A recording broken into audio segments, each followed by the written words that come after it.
All right, today we're going to review some ground-based shoulder mobilization. So these are great because they're very low tech, so you can use them as part of a rehab home-based prescription, or you can use them as dynamic mobility to prepare the shoulder before training. So we need to appreciate that the shoulder is more than just the shoulder joint proper, more than just the glenohumeral joint. There's several different joints at play. There's actually 3 joints. There's an articulation. There's a lot of different bones involved: clavicle, humerus, scapula, thoracic spine. So in order to improve shoulder positioning, we also need to improve thoracic extension and thoracic rotation, so the ability to open up in the upper back.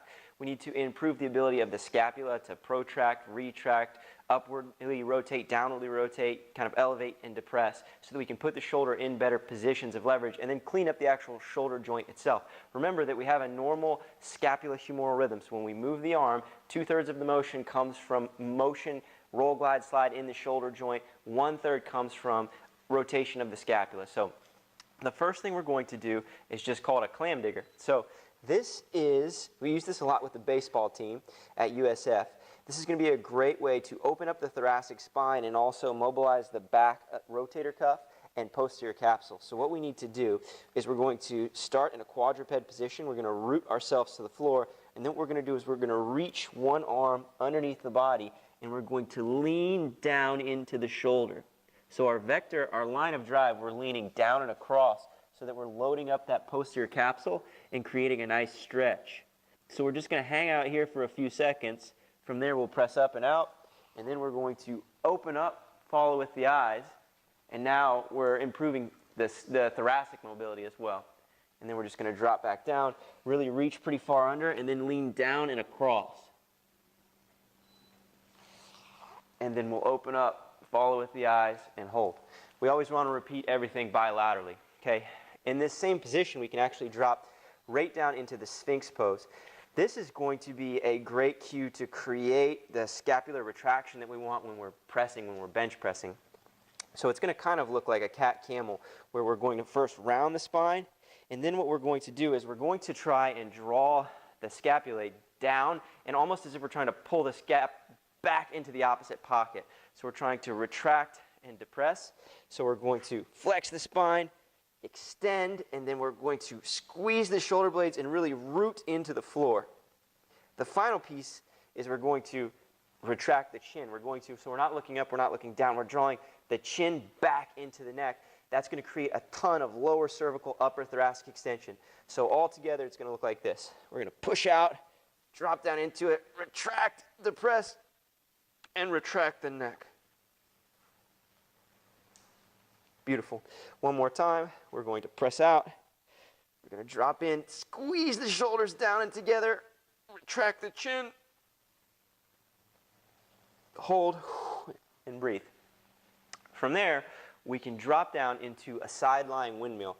This is going to be one of the best ways to mobilize the scapulothoracic articulation. So what we need, here I'll slide out, we can get it from the side, is we need something to just support the leg on.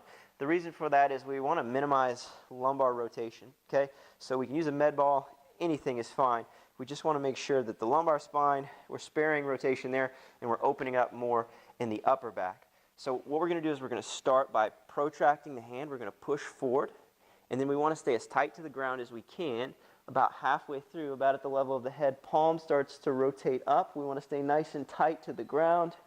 We'll rotate, we'll circumduct all the way around, and then we're going to return. Keys are we're keeping the leg pressed into the ball, and we're staying as tight to the ground as you can. So again, we're going to punch forward, we're going to open up, palm rolls up. You're going to feel some junky points right in this transitional area. You want to hang tight to the ground. Slow tempo is good. This is a controlled articular rotation. We're going to circumduct all the way around, and then return. In this same position, we can actually start to challenge coupled motion. So what we're going to do is we're just going to punch one arm up in the air, so we're opening up at the thoracic spine. We're going to start with just thumb up in neutral, and then we're going to work the coupled motion of internal rotation and extension. Okay, so thumb rolls down as arm drops down, and then we're going to open up into flexion and extension. Palm rolls towards the floor. This is a great way to kind of prep if you're going to be doing any overhead work. So again, we're just working kind of those paired motions of extension and internal rotation and flexion and external rotation. Okay, from there, we can drop into a Blackburn. They use this as part of the functional range conditioning course, and I know Joe DeFranco has used this successfully with his athletes for years. So we're going to be in a belly down, prone position. What we're going to do, this is a controlled articular rotation, so this is a very slow controlled movement. Actually, as we progress this in difficulty, we ask the athlete to move slower and slower to really exhibit beautiful motor control throughout the motion. So what we're going to do is we're going to initiate by flexing the shoulder off of the ground. And then what we're going to do is start to circumduct around, palms roll down. Again, about halfway, palms start to roll up. We're going to come into internal rotation. Then what we're going to do is squeeze, retract the scapula, come off of that, and then slowly return.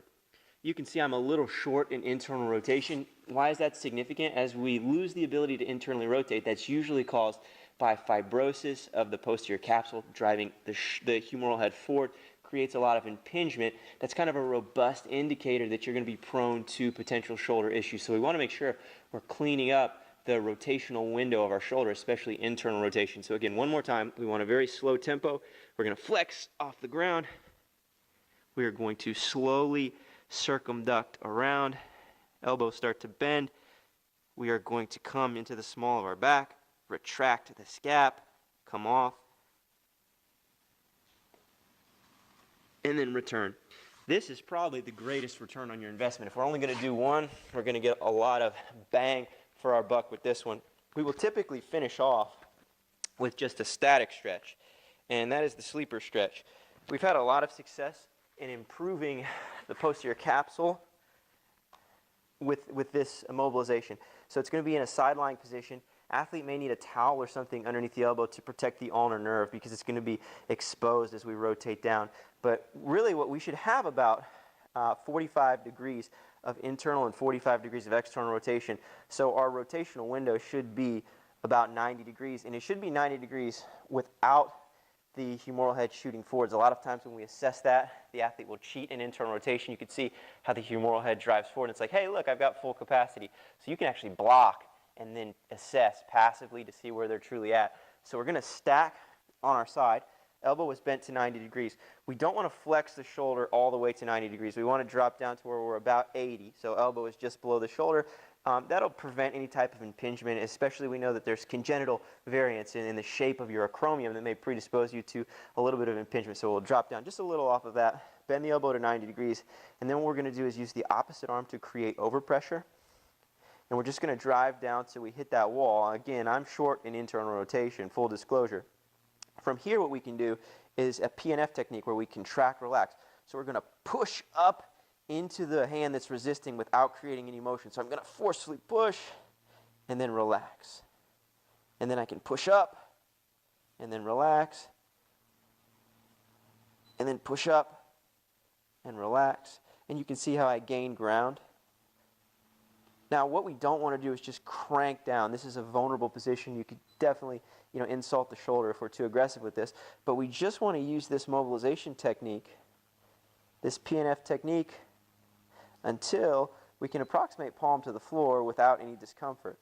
And then we can just hang out here for a few minutes. Based off of the viscoelastic properties of your soft tissues, 2 minutes. It takes about 2 minutes to make significant change, so spend a little time in this position. These 4 or 5 activities here, they're really great for improving shoulder health. Like I said, there's low tech, it's no tech. All you need is the floor. So like I said, we use these for home-based prescription, or we use them just to set the shoulder and get ready to train.